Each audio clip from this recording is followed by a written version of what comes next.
There is this idea that whites would be real soon, not far from a couple of years from now, it's being reported that whites will become the minority. That's just according to that statistical. See, I'm a demographer. I know how they do the projections. And it's artificial how they do it. It's not really the reality. It's not asking people, who do you identify with? Oh, it's just a calculation based on some numbers and a lot of subtractions. They're subtracting people away from the whites. And we think if people choose two boxes, they should not be subtracted.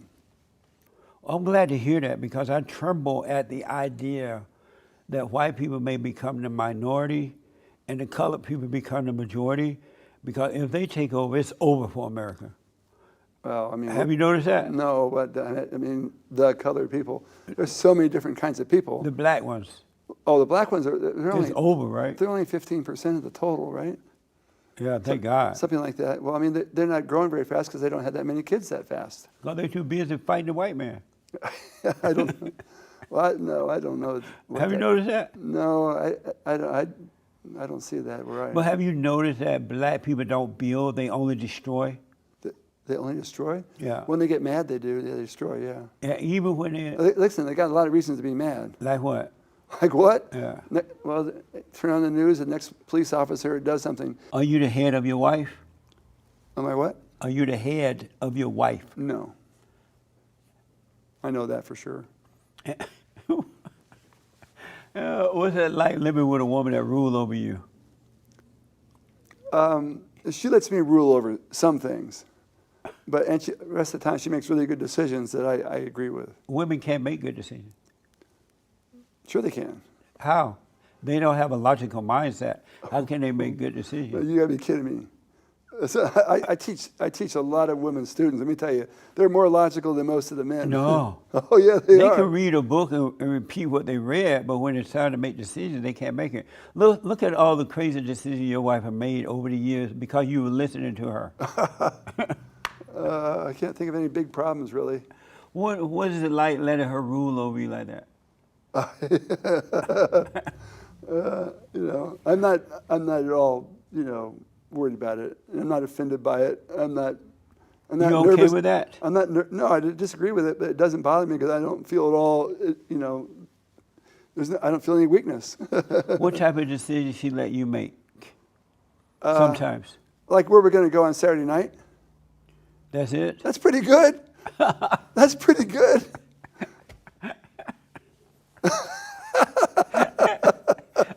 Oh, thank you, Hardy, for letting me decide where we're going to go Saturday night. Well, she likes it too. And then she makes decisions about what museum we're going to go to. And I go along and it's damn good. Have you ever told her, no, go sit down? Yeah. You have? Occasionally. And then she go sit down? For a little bit. So I want, amazing. How long you been married? More than 30 years. Oh, yeah? Amazing. I want to talk about this decline in birth rate because of time here. In a recent interview with CBS News, you called the decline in birth rate a crisis. According to the CDC, birth rate in the U.S. have fallen to a 42-year low rate. Right. And why is that a crisis? It's because we don't have enough young people who are going to grow up to be future workers and taxpayers. And why is that? Because they weren't born. If they're not born, they can't grow up, or else you can bring in immigrants too. Oh, I see what you're saying. But the birth rate, the little kids, everybody thinks they're really expensive, but they're really valuable. After age 25, these kids start to pay off big dividends in terms of their tax contributions and their work effort, all these things. Right. When they're young, they're expensive. Yeah. And I think the government needs to cover more of the costs. Don't put it just on the parents, because it's everybody's benefit to have those kids. The older people are called boomers, right? Yeah, baby boomers. Yeah. Baby boom. I know that a lot of them are retiring at an early age, like 50-something and early 60s, where in the good old days, I don't know of many older people that even retired at all. Right. Why are so many boomers retiring at such an early age? Well, I mean, maybe some retire early, but on average, they're retiring later and later. Oh, they are retiring? Yeah, the earliest year for retirement was like 1985. That's when people retired.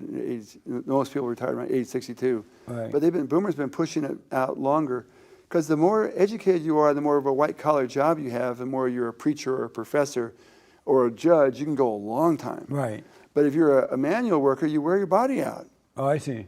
And so police officers are on the manual worker schedule. They get retired at 55, Yeah. like they worn themselves out, or firefighters. I see. And so you see them retiring. But on the average, boomers are going longer and longer.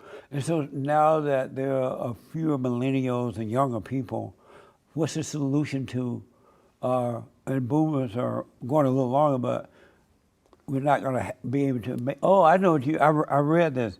You think that we should start, I guess, bringing in more immigrants and things like that, and helping them to become a part of America so they can work and pay taxes and all that.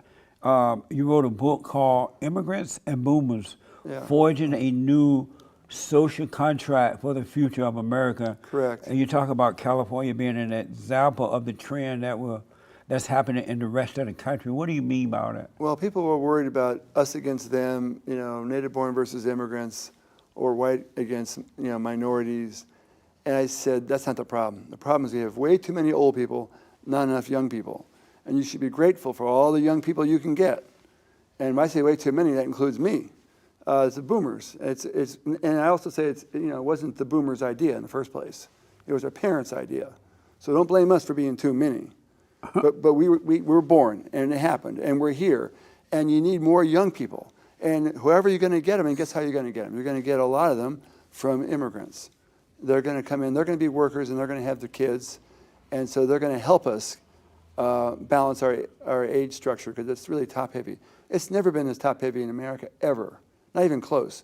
We used to have 24 seniors per 100 working age. That was the ratio from like 1970 to 2010.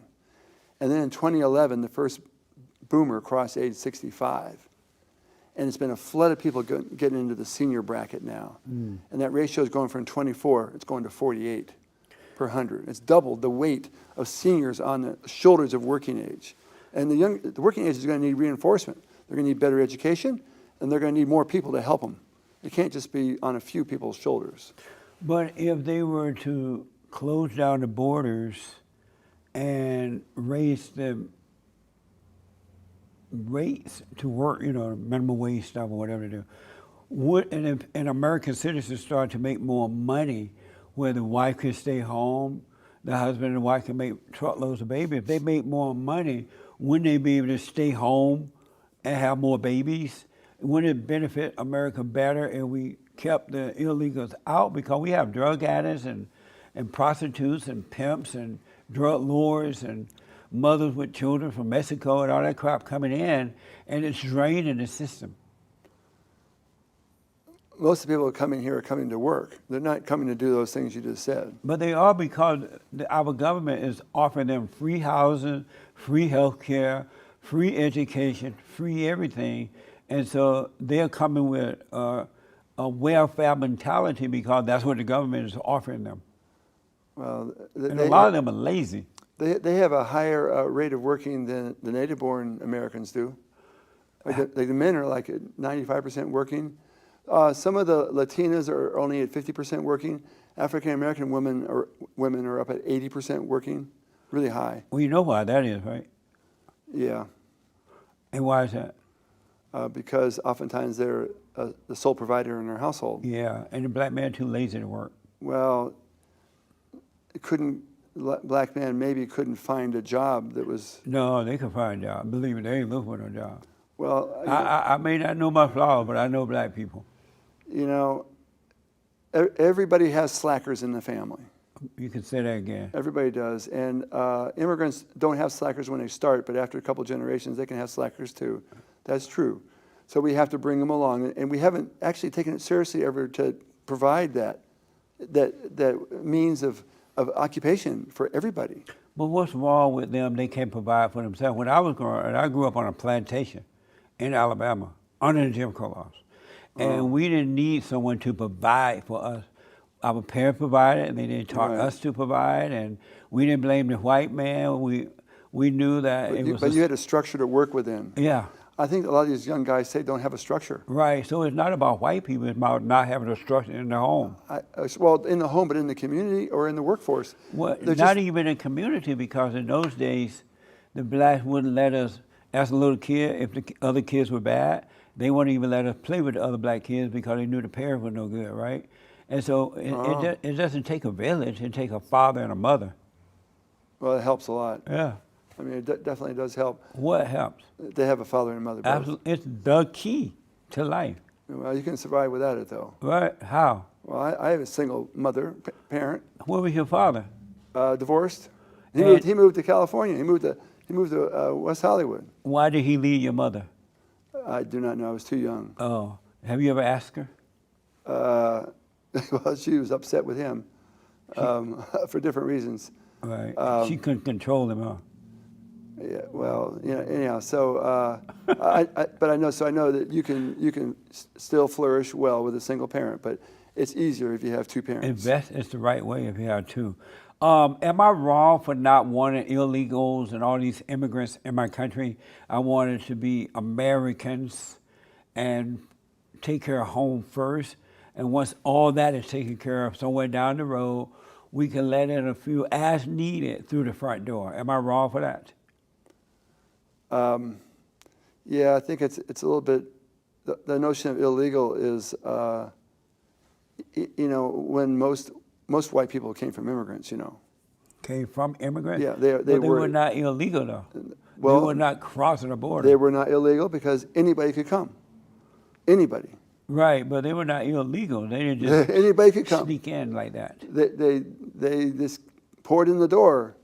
Are you okay with illegals coming in? I like to have an orderly process. I think we need to have a steady stream to keep things going.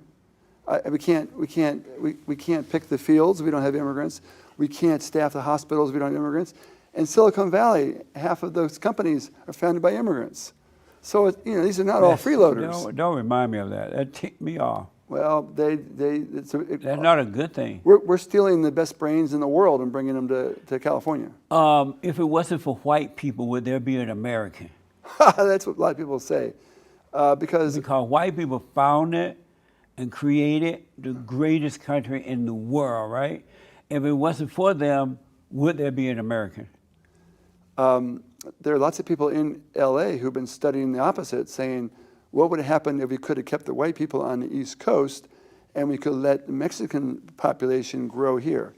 And Mexico actually, you know, the Battle of the Alamo was over a race between the Mexicans and the whites. The whites wanted to keep slavery going, and the Mexicans wanted to intermarry with blacks, and they didn't want any slavery. And that was the Battle of the Alamo, really, the frontier in Texas. Amazing. Yeah. So if it wasn't for white people, would there? So let me just answer the question: if they had left California to the Mexicans, and all the white people went back east, you know what would happen?